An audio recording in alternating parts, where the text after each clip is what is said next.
Welcome back to The Inspired Entrepreneur with Heather Hope.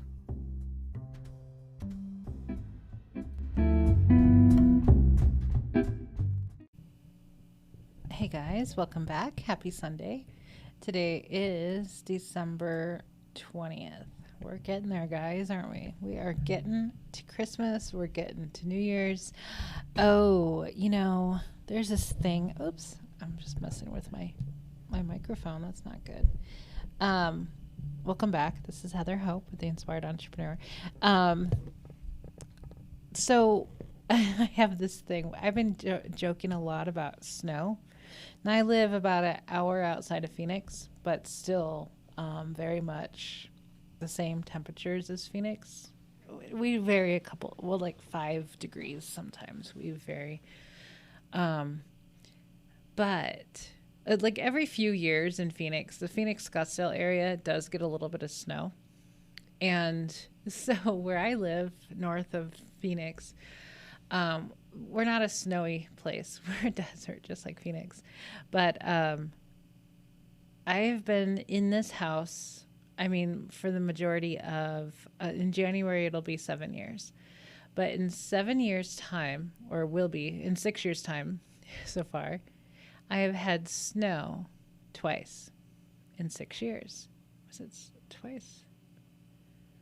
Or maybe it was, no, it had to have been twice. But you know what exact date that was? There was only one day of the entire time, like of 6 years, I've had snow twice. And it was precisely at 8 a.m. on New Year's Eve. And I think it's just the coolest thing. No other day, no other time, nothing. 8 a.m. it starts snowing on New Year's Eve. So I've been telling my husband that this year we're going to have it. I think it happened last year. It happened like the first or second year that I was here. And then it happened. Maybe it's that 4-year thing that every 4 years. I say every 4 years. I don't know in Phoenix. I don't know if that's accurate, but that, in my mind for time, I just say it's about every 4 years it snows. It probably snows every year. I just don't get it where I am, probably. So anyway, so I've been pre-paving this. I've been saying it's going to happen. It's going to happen. And I joke a lot that it's going to snow, or it's snowing outside. It's like 40 degrees and it's snowing outside. That's what I say. My husband thinks I'm totally crazy. It's so funny. So I'm like, just watch. New Year's Eve, it's going to snow. So I'm excited. Because we get full coverage. It's completely white outside when it does snow, or those 2 times. So it's pretty cool because we live literally in the desert. So it's pretty cool to have snow. Okay, so let's jump into it. Happy Sunday, guys. Let's see what we have for today for you. Oh, this is a long one. Several sentences. Okay, so if you don't know, this is from the book, The Inspired Entrepreneur. This is a daily podcast and from the daily book, The Inspired Entrepreneur. So today's message is, when you can't get something to work, you will have to let it go. That might mean you need to take a break, go do something else. You may even need to quit it completely and see what happens. When you're able to let go of that resistance, your cork will float. Did you catch all that? So this, I think, was inspired at one point. It was probably 2 years ago. It was definitely 2 years ago. It was probably like really close to the exact time. 2 years ago, I was so frustrated with coaching that I quit.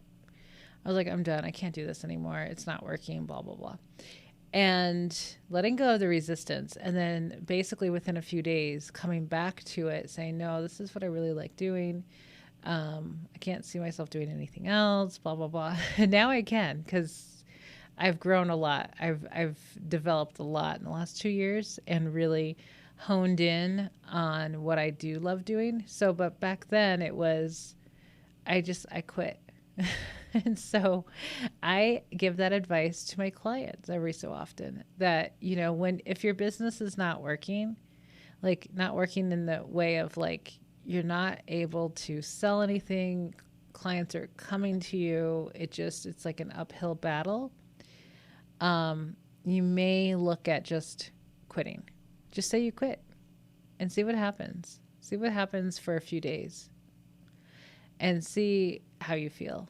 If it's like this massive relief, okay, that's fine. It's okay. If it's like anxiety and like, oh my God, what am I going to do now? There's a lot of resistance there, right? So I find it to be really helpful. And I was working with one client recently. She's a realtor, and this was my advice on one of our calls. It was like, you know, quit. Just say you quit and see how you feel. Because I'm not entirely sold that everybody is doing what they truly love and want to do as a business. I've talked about that numerous times. That the soul aligned business, the next book I'm writing, it really gets you to get honest with yourself of, am I pursuing what I'm pursuing because I can't really see anything else? Am I pursuing what I'm pursuing because the payoff is really big? The potential is really big, right? The money can be really big. There's a lot of people who make a lot of money doing this, so I want to do that because of that. It's about really being honest. And there's a lot of times that we're not ready to be honest. We're too scared or too like we're just not being honest. So sometimes my advice is quit. It's probably going to be in the book too, right? It's quit and see what happens. Now, I'm not saying publicly quit and, and totally dissolve everything. I'm not saying that. I'm saying within yourself, quit, see if it helps with resistance. Because sometimes it's like that it's like you have to let go of that resistance, let the cork float, and then you can see again. Then you can see where you're at. Then you can see like where your passion is. Then you can see like, okay, now I see what the issue was. I was doing this particular thing that I hate doing and blah, blah, blah. And that's another thing too. You could be pursuing like this business, and there's a lot of aspects about it that you don't like. I've worked with so many people like that, including myself, of like, there's just like this pro and con list. Like the pros are like, well, the main 2 things on here is what I like doing, but it's these other 10 things I hate doing. That's not going to get you anywhere. And it can be really difficult when you're starting out and you don't have the funds, the resources, or you don't think you do, right? To hire that out. And it's like, it just becomes this thing. I know so many people who are like this, in the same boat of, I really believe I want to do this, but the avenue that's being taught, all of this internet marketing, let's say, are things that I don't like. I just don't like doing them. I have no energy to do them. I don't like doing them, blah, blah, blah. It's just because so much of like, if you're an online business owner, much of everything is marketing. Much of everything is internet marketing. If you don't love internet marketing, it can be a huge struggle. But if it is literally part of the job, like part of the business, which it is if you're online, you have to like look at that and be like, is this truly what I want to do? Because when I looked at it, several times I basically in my mind was wanting to quit what I was doing. I didn't want to be a coach anymore. And then I'm like, well, I can't see myself doing anything else. So then I go back to it. But the other stuff never went away. Like I was floundering for the longest time because of the things I didn't want to do. And I couldn't get myself to do them or like to do them. It's kind of like making yourself like broccoli. And so a lot of times I do things very unconventionally because I didn't want to do it the way other people did it.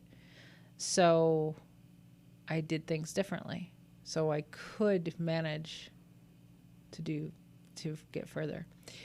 So anyway, let me reread this. When you can't get something to work, you will have to let it go. Like you have to. Like if you can't get something to work, you have to let it go. Now, if we're talking about for a few minutes or a day or a month or forever, that depends on how you feel. Um, that's why, yeah, everything comes back to everything I know, like everything I know about law of attraction and business, um, is going to be in this next book. Like it's this whole program that I just closed it down. It's closing this month, the Soul Aligned Business Academy. Everything I know is going to be in this book. Everything I know from working with my clients, from myself, all of that is going to be in there. The Inspired Entrepreneur is all about tidbits of that and inspiration and kind of like the beginner book of it. And then the Soul Line Business is going to be really tapping into what it is, because what I ended up finding out is everything I would appreciate in life in general, like all the things I love doing or love seeing or love talking about or looking at or browsing through, all of that, not knowing that, not really consciously knowing that the more I focused on that, and then the intentions of wanting to make a lot of money, wanting to live in a certain neighborhood, wanting these certain cars, all of that. Like when you focus on all of that and not a specific business, you will attract the ways, the means of accomplishing all of this or to get all of this. So then you attract your soul aligned business or businesses or things, right? You attract it.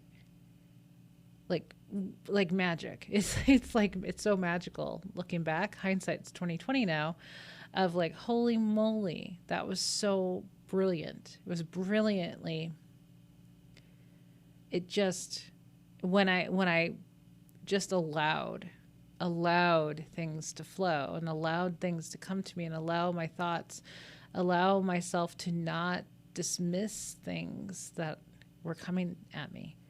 A lot of people will just dismiss everything because it's like, no, that's not part of the plan. No, I've put too much into this to quit, even though it hasn't worked. It's like there could be very well something else that will work, that will satisfy all of your loves, all the things you love doing, and like none of the things that you don't love doing. Like that's soul aligned. That is like the pros, like, are 95% of the list, and the cons, very few things, and they're just minuscule. So it's quite amazing. And as I talk more about it, see, the whole thing that you're witnessing, if you're listening to this daily, you're witnessing me talking pretty more focused,